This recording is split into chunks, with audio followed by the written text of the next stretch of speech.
E aí, pessoal, tudo bem? Bom, em primeiro lugar, gostaria de agradecer todas as dicas que eu recebi no primeiro vídeo, a paciência também. Aos poucos eu vou melhorando o cenário, a iluminação, o áudio e o vídeo. Em segundo lugar, gostaria de dizer que eu não vou seguir aqui uma linearidade nas temáticas. Os vídeos vão ser totalmente aleatórios. O que eu estou estudando, pesquisando, eu vou trazer aqui para vocês, tá bom? No vídeo de hoje, então, eu quero trazer a problemática se houve ou não neodesenvolvimentismo no período do PT. Alguns petistas afirmam que com a chegada do governo do PT ao poder, houve uma profunda ruptura com as políticas econômicas neoliberais. Mas será mesmo que isso ocorreu? No vídeo de hoje, então, eu vou trazer para vocês essa problemática. Bora lá, então.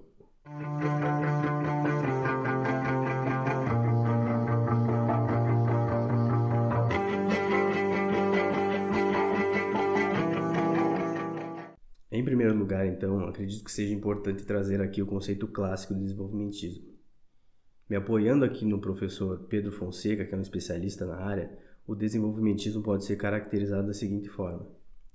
Entende-se por desenvolvimentismo a política econômica formulada e ou executada de forma deliberada por governos nacionais ou subnacionais para, através do crescimento da produção e da produtividade, sob a liderança do setor industrial, transformar a sociedade com vistas a alcançar fins desejáveis, destacadamente a superação de seus problemas econômicos e sociais dentro dos marcos institucionais do sistema capitalista.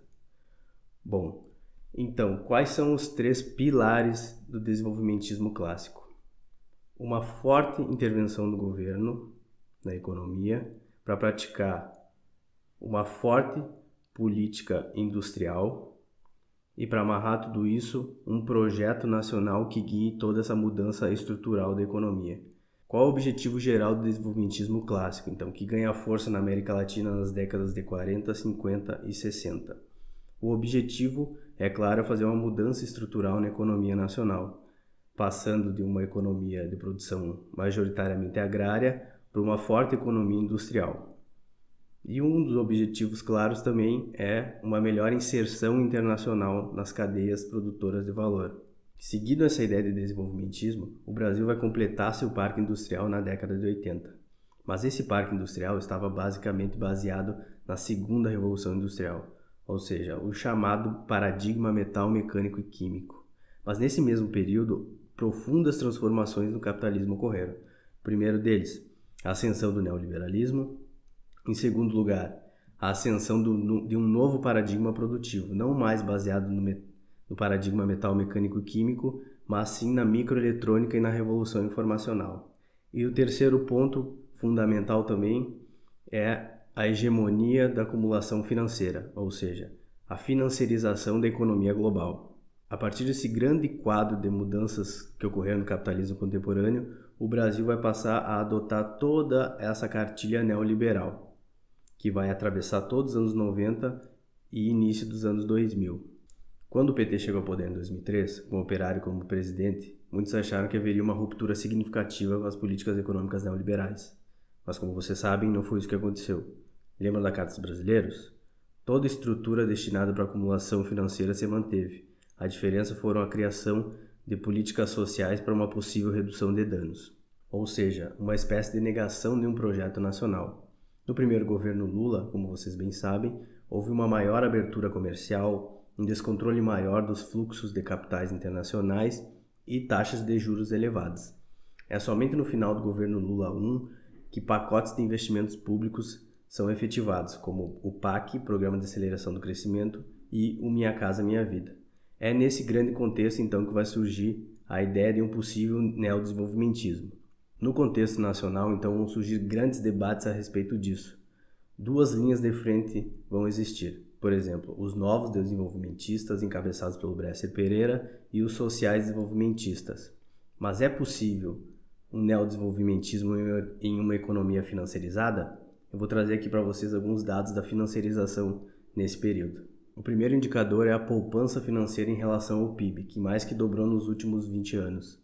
Passando de 0,13 em 1995 para 0,8 em 2014. O segundo dado é a relação entre a riqueza financeira e o PIB, que passou de 0,8 em 1994 para 2,1 em 2010. Por último, o crescimento dos estoques dos ativos financeiros, que se multiplicaram por 7 entre 1991 e 2009. Em relação aos ativos reais, maquinaria e equipamentos, por exemplo, se multiplicaram por 1,4 nesse mesmo período. Qual o resultado prático disso, então? Uma profunda perda da dinâmica e da participação da indústria de transformação no PIB nacional. Se vocês lembram da definição clássica que eu dei de desenvolvimentismo, um dos pilares disso é uma forte política econômica para a indústria nacional. Como vocês podem ver aqui nesse gráfico, no período dos governos do PT, o processo de perda da dinâmica industrial continuou fortemente. Havia então um projeto nacional nesse período? Como vocês sabem, o período petista foi profundamente levado pela conjuntura. Em primeiro lugar, mantém e aprofunda toda a arquitetura econômica criada nos anos 90. Em segundo lugar, tem inspirações desenvolvimentistas com a criação do PAC e do Minha Casa Minha Vida, por exemplo. Em terceiro lugar, o governo Dilma I pratica políticas econômicas heterodoxas, anticíclicas, como redução das taxas de juros, aumento do crédito ao consumidor, e nesse período que é o rompimento do pacto social criado no governo Lula I. Ao fim e ao cabo, o segundo governo Dilma inicia com uma profunda e severa austeridade fiscal, colocando Joaquim Levy como ministro da Fazenda e realizando todos os ajustes pró-mercado. Como panorama desse período, eu vou citar aqui a professora Leda Paulani. Os 3 governos petistas, sem projeto e sem planejamento, caminharam ao sabor da conjuntura, sem ameaçar o status quo vigente. A inspiração desenvolvimentista e os experimentos heterodoxos aqui e acolá estavam fadados ao fracasso em meio a uma institucionalidade construída para o benefício da acumulação financeira, que não foi enfrentada em nenhum momento desses 12 anos. Isto posto, seria difícil esperar destino diferente para essa aventura cidadã da periferia do capitalismo no início do século XX. E aí, é possível dizer que esse período pode ser caracterizado como neodesenvolvimentista? Ele cumpre os 3 pilares do desenvolvimentismo, ou seja, uma forte intervenção estatal no direcionamento de uma política econômica para o fortalecimento da indústria e um projeto nacional bem definido? Bom, ao que tudo indica, não, mas vou deixar aqui uma bibliografia muito interessante para vocês aprofundarem o tema e tirarem suas próprias conclusões. Lembrando também que esses vídeos são apenas introdutórios, não pretendo esgotar nenhuma problemática, eles só servem para dar visibilidade a determinadas pesquisas científicas. Se gostou do vídeo, curte, compartilha, se inscreva no canal e até a próxima.